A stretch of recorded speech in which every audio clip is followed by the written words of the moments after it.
Ini an istorya kan mag-agom.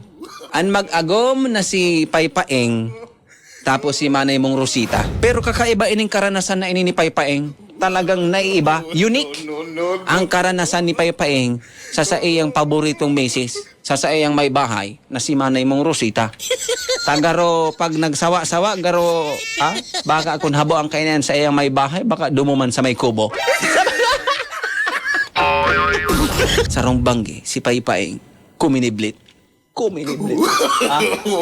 Kuminiblit ki misis. Ano dong kinikiblit ang gatilyo. Tapos si Manay Rosita medyo mainit ang pamayo. Nag-inarte mga pangga si Manay Rosita. Pundi daw nga ako. Punduhi daw ako.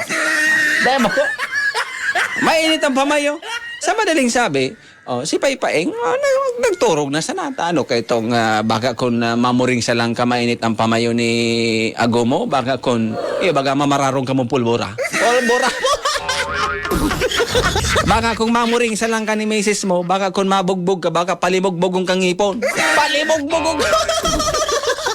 Makulog ang buot ni Paypaeng mga panggata, tinikwil na nga ni, kiniblit na, inartihan pa, binantam pa.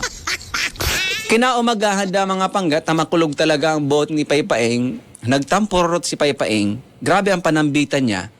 Sumi nakatda duman sa puon kan santol, amay-amay, naman? Di pa namamahaw? Di ngo niyan, pag mata ni Manay Rosita, mga pangga, hanap-hanap niya si mister niya. Nahiling niya yan duman sa taas kang puon kan santol. Sabi ni Manay Rosita, madyan ang digdigom, nagtimpla akong kape digdi, madyan ang kape na digdi. Sabi na ni Paypaeng, kape. Subanggi? Dae.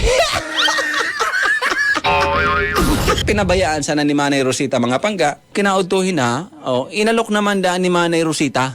Sabi ni Manay Rosita, baba na dyan, agom, madyan na digdita, nagluto ako digdi, mapanguto na kita, tauto na baga. Tumaram naman da si Paypaeng, pangudto. No. Subanggi? Habo mo? Kinahaponan, inapod naman ni Manay Rosita si agom niya. Tama karigos na da si Manay Rosita kan hapon na ito. Sinugo niya si Paypaeng, agom baba na dyan sa puong kan santol, sakduhan mo ako, tama karigos ako. Tumaram naman da si Paypaeng, sakdo. No. Subanggi? Ano? Pagkabanggi na mga pangga, tapos na daang mga rigos, mahamuto na. Ay talagang kunyana. Sabi da na ni Manay Rosita, banggi na ngayagom, baba na ngayaggom sa puong kan santol, mapamanggi na kita, bago pati akong karigos. No. Dahil pati ako agom nagsapna. Ngunyan na banggi, iyo ini ang papamanggihan mo. Nagkadali-dali da ito si Paypaeng mga pangga, nagkababa duman sa puong kan santol, huminuros na da.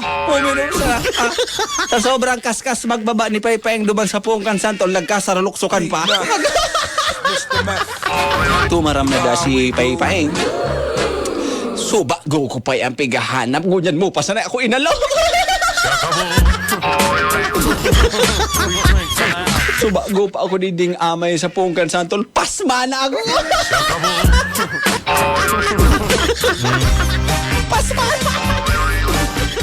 Salamat kay Edelberto Barha sa pagpadarakan istorya sa Facebook. Thank you. Pagramdam ini po istorya sa nakat, ang isip, imbento, ano man ang pagkakaparehas, sa bagay, lugar, pangyari o pangaran, di ang hulugan na totoo kung may kaparehas. Ini po imbento sa na, dahil po sinasadya. Alright?